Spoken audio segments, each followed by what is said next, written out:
Grandma sets down the carving knife and the last slice of Christmas roast. My brother clears his throat, rehearsed. We're at the oak table I grew up polishing in the house everyone still calls ours. Then Dylan says it. Lila, we need to talk about your living situation. I keep cutting my ham into neat squares, my holiday tick, and ask what about it. He explains that our parents are aging, that the upstairs nursery will suit his future baby, that I've stayed rent-free too long. Mom nods. Dad adds something about efficiency. I hear the verdict. New Year's is 1 week away. They don't know I paid the taxes. They don't know I covered the hospital bills. They don't know I stopped the foreclosure. They don't know the deed is in my name. I set down my fork, inhale, and decide the pretending ends tonight. I dial a number that violates dinner etiquette. County Protective Services. A calm voice answers. This is Lila Marshall. I need a team at the Pine Crest property in Salem, Oregon. Mom whispers. Who are you calling? I raise one finger. Trespass removal, I say, and the room stills. Dylan laughs brittle. I slide a folder from my purse. Recorded deed. Wire confirmations. The LLC that purchased the house when the mortgage fell 6 months behind. Dad blanches. That can't be right. It is, I say.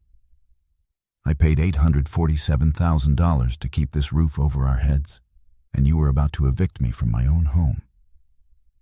Tonight, blue strobes wash across the snow as a gray SUV rolls to the curb.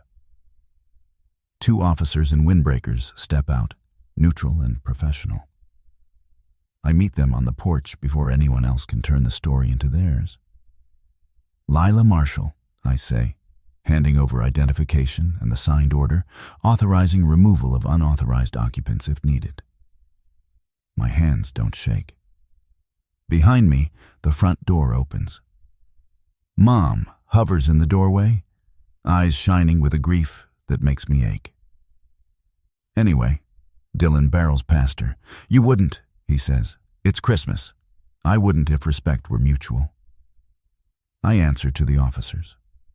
We'll try voluntary compliance first. We walk the house together room by room, documenting condition.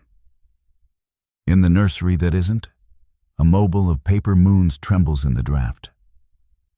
I think of the year I slept on call room cots to earn the money that saved this address. I think of the emails unreturned, the promises that dissolved whenever I asked for help with bills. Back in the foyer, I state terms evenly. You can stay as tenants under a written lease starting January 1st. Market rate minus 20% for family. I'll shoulder maintenance. You'll respect boundaries. If that doesn't work, you have 7 days to relocate. Either choice is lawful. Dad looks smaller in his cardigan.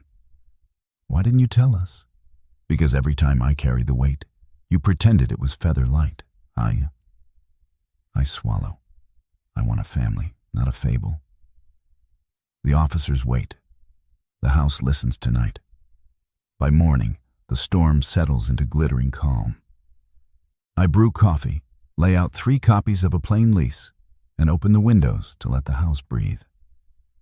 When the doorbell rings, it's the notary, scarfed and punctual. I sign first, sealing the reality I created when everyone else looked away. Mom comes down in slippers, fingers worrying a rosary from her mother. She reads every line twice. Boundaries, she whispers, as if testing the word for sharp edges. Dad stands at the window, jaw clenched, then pulls a pen from his pocket. He signs with a careful hand, and the paper stops shaking. Dylan arrives last, carrying a box of ornaments. I found these in the attic, he says, eyes red but clear. He uses the pen, stops, starts again. I don't want charity. It isn't, I say. It's rent and respect. He finishes, exhales. The notary stamps and leaves, crystals leaping in the draft like confetti. We spend the afternoon returning the house to truth. The nursery that isn't becomes a bright study with the old oak desk. The dining room loses the throne of expectations and gains ordinary chairs. I label a folder repairs and another holidays and show everyone the shared calendar taped on the pantry door. At dusk, we eat soup from wide bowls. No speeches, no verdicts, just steam and bread and quiet. Later, I stand on the porch and flip the porch light on. One home finally paid for, finally shared. Tonight, I keep the keys,